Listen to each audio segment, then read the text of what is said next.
ಇಂದು ಕೊಲ್ಲೂರಿಗೆ Tamil Nadu CM Vijay ಅವರು ಭೇಟಿಯನ್ನ ಕೊಡಲಿದ್ದಾರೆ. ಇವತ್ತು ಮಧ್ಯಾಹ್ನ 3 ಗಂಟೆಗೆ ವಿಜಯ್ ಬರ್ತಾರೆ. ದೇವಸ್ಥಾನದ ಸುತ್ತಮುತ್ತ ಬಿಗಿ ಬಂದೋಬಸ್ತನ್ನ ಕಲ್ಪಿಸಲಾಗಿದೆ.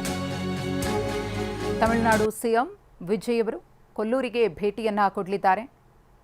ಈಗಾಗಲೇ ಉಡುಪಿ ಜಿಲ್ಲಾ ಪೊಲೀಸ್ ಇಲಾಖೆಯಿಂದ ಮಾಧ್ಯಮ ಪ್ರಕಟಣೆಯನ್ನ ಹೊರಡಿಸಲಾಗಿದೆ.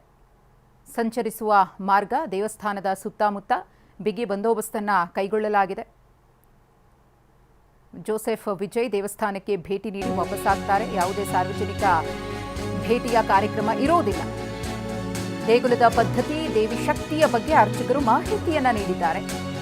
ಕೊಲ್ಲೂರು ಮೂಕಾಂಬಿಕೆ ತ್ರೈಶಕ್ತಿ ಹೊಂದಿದ ಮಹಾದೇವಿ. ಮೂಕಾಂಬಿಕೆ ದೇವಿ ಕಲೆ, ಸಂಪತ್ತು, ರಕ್ಷಣೆಗೆ ಪ್ರಸಿದ್ಧಳು ಅಂತ ಹೇಳಿ ಆ ದೇವಿಯ ಮಹತ್ವವನ್ನ ದೇವಳದ ಪ್ರಧಾನ ಅರ್ಚಕ ರಾಮಚಂದ್ರ ಅಡಿಗ ಅವರು ಹಂಚಿಕೊಂಡಿದ್ದಾರೆ.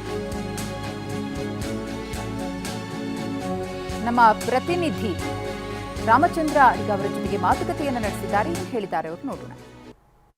ಸಿಎಂ ಆದ ಬಳಿಕ ತಮಿಳುನಾಡಿನ ಸಿಎಂ ಆಗಿರುವಂತಹ ವಿಜಯ್ ಅವರು ಕೊಲ್ಲೂರು ಮೂಕಾಂಬಿಕಾ ದೇವಿಯ ದರ್ಶನ ಪಡೆಯಲಿಕ್ಕೆ ಬರ್ತಾ ಇದ್ದಾರೆ. ಈ ಬಗ್ಗೆ ಮಾತಾಡಲಿಕ್ಕೆ ನಮ್ಮ ಜೊತೆ ಕೊಲ್ಲೂರು ಮೂಕಾಂಬಿಕಾ ಒಂದು ದೇವಾಲಯದ ಪ್ರಧಾನ ಅರ್ಚಕರಾಗಿರುವಂಥ ರಾಮಚಂದ್ರ ಅಡಿಗ ಅವರಿದ್ದಾರೆ. ಅವರನ್ನು ಮಾತನಾಡುವ ಸರ್, ಇವತ್ತು ಯಾವುದಾದ್ರೂ ಹರಕೆಯನ್ನು ಇಟ್ಟುಕೊಂಡು ವಿಜಯ್ ಅವರು ಬರ್ತಾ ಇದ್ದಾರೆ ಅಥವಾ ಯಾವ ರೀತಿ ಇಲ್ಲಿ ಪೂಜೆಗಳೆಲ್ಲ ನಡೆಯುತ್ತೆ, ಅದರ ಬಗ್ಗೆ ಏನು?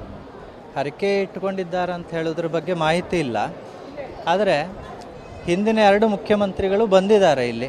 ಹಾಗಾಗಿ ತಮಿಳುನಾಡಿನ ನೂತನ ಮುಖ್ಯಮಂತ್ರಿಗಳಾಗಿ ಪದವಿ ಸ್ವೀಕಾರ ಮಾಡಿದ್ರಿಂದ ಅಮ್ಮನವರ ದರ್ಶನಕ್ಕೆ ಬರ್ತಾ ಇರುವುದಂತೇಳಿ ಇಲ್ಲಿ ಮಾಹಿತಿ ಬಂದಿದೆ. ವಿಶೇಷವಾದಂಥ ಪೂಜೆಯನ್ನು ಅವರು ತಿಳಿಸಲಿಲ್ಲ. ಬಂದ ತಕ್ಷಣ ಮುಖ್ಯಮಂತ್ರಿಗಳಾದವರಿಗೆ ವಿಶೇಷವಾದ ದರ್ಶನ ಇರುತ್ತೆ, ಹಾಗೆ ಮಂಗಳಾರತಿ ಇರುತ್ತೆ, ಪ್ರಸಾದ ಸ್ವೀಕಾರ ಮಾಡಿ ಹೋಗ್ತಾರೆ ಅಂತ ಅಷ್ಟೇ ಮಾಹಿತಿ ಇರುವುದು.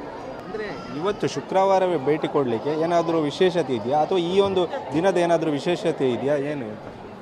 ಇಲ್ಲ, ಹಾಗೇನೂ ಇಲ್ಲ. ಶುಕ್ರವಾರ ಎಲ್ಲ ದೇವಿ ದೇವಸ್ಥಾನಕ್ಕೂ ವಿಶೇಷನೇ. ಕೊಲ್ಲೂರಲ್ಲಿ ವಿಶೇಷವಾದಂಥ ದಿವಸ ಶುಕ್ರವಾರ ದೇವಿ ಆರಾಧನೆ ನಡೀತದೆ. ಹಾಗಾಗಿ ಶುಕ್ರವಾರ ಅವರು ಸಂಕಲ್ಪ ಮಾಡಿರ್ಬೋದು. ನಾವಿಲ್ಲಿ ಗಮನಿಸಿದಾಗೆ ಈ ಕೊಲ್ಲೂರು ಮೂಕಾಂಬಿಕಾ ದೇವಾಲಯದಲ್ಲಿ ಈ ಹಿಂದೆ ನೀಡಿರುವಂಥ ಗಣ್ಯ ತಮಿಳುನಾಡಿನವರೇ ಆಗಿರ್ಬೋದು, ಅವರ ಇಷ್ಟಾರ್ಥ ಈಡೇರಿದ ಬಳಿಕ ಇಲ್ಲಿಗೆ ಭೇಟಿ ಕೊಟ್ಟಿರುವಂಥ ಜಯಲಲಿತಾ ಆಗಿರ್ಬೋದು, ಇಳೆಯರಾಜ ಆಗಿರ್ಬೋದು, ಸಾಕಷ್ಟು ಇಲ್ಲಿ ಒಂದು ಕಾಣಿಕೆಯನ್ನು ಕೂಡ ಕೊಟ್ಟಿರುವಂಥದ್ದು. ಇವರು ಕೂಡ ಆ ರೀತಿಯಾಗಿ ಬಂದಿರ್ಬೋದಾ ಇವರ? ಅದೇ ಇರ್ಬೋದು. ಅವರು ರಾಜಕೀಯವಾದಂಥ ಯಾವುದೇ ಸಂಕಲ್ಪ ಇಟ್ಟುಕೊಂಡು ಆ ಸಂಕಲ್ಪ ಸಿದ್ಧಿಯಾಗಿದೆ. ಅವರೀಗ ಮುಖ್ಯಮಂತ್ರಿಗಳಾಗಿದ್ದಾರೆ.